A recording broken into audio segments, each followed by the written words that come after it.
नमस्कार मित्र सोनी आज ना ऐराणी बातम्या. सरकार करावशे सर्व कापूस व सोयाबीननी खरेदी केंद्रे लवकरच सुरू करावशे.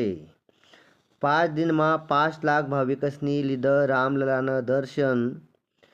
शबरीमालाले भेट देणाऱ्या पहिल्या महिला राष्ट्रपती बनण्यात द्रौपदी मुर्मू. क्रीडा प्रशासन कायदाना सार्वजनिक अभिप्रायासाठी 14 नोव्हेंबर अंतिम तारीख शे. भारतीय युवा धावपटू रंजना यादवले आशियाई युवा स्पर्धामा रौप्य पदक भेटनं. आगामी IPLमा साईराज बहुतुले पंजाब किंग्सना फिरकी गोलंदाज प्रशिक्षण बननात. मित्र सोनी, तुम्ही जर या यूट्यूब चॅनल नवीन असणार तर नक्की या चॅनलला लाईक आणि सबस्क्राईब करा, म्हणजे मला नवनवीन बातम्या तुमच्यासाठी आणता येतील. पुढली बातमी. 12वीना बोर्ड परीक्षाना फॉर्म भरानी शेवटली तारीख 3 नोव्हेंबर शे. विलंब शुल्क भरीसन तुमले अर्ज करता येई. 18 वर्ष पूर्ण व्हयेल लेकीसले, ज्यासना जन्म 2023 नंतर व्हयेले, अशा 18 वर्ष पूर्ण व्हयेल लेकीसले सरकार 1 लाख रुपया देवावशे. टप्पाटप्पावर लाडकी लेकसाठी 15 कोटीनी तरतूद करेल सरकारनी.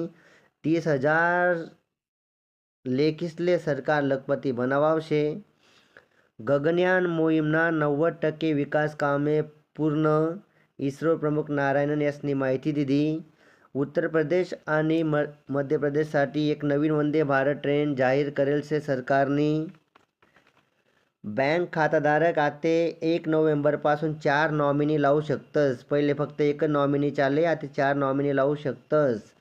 देशना 53वा मुख्य न्यायाधीश बनावशेत सूर्यकांत. जस्टिस गवई या 23 नोव्हेंबरले रिटायर सेवानिवृत्त व्हावशेतस. 15 नोव्हेंबरपासून सोशल मीडियाना नवीन नियम लागू व्हावशेतस. सोशल मीडिया प्लॅटफॉर्मले 36 तासमा अवैध कंटेंट हटाडणं पडी.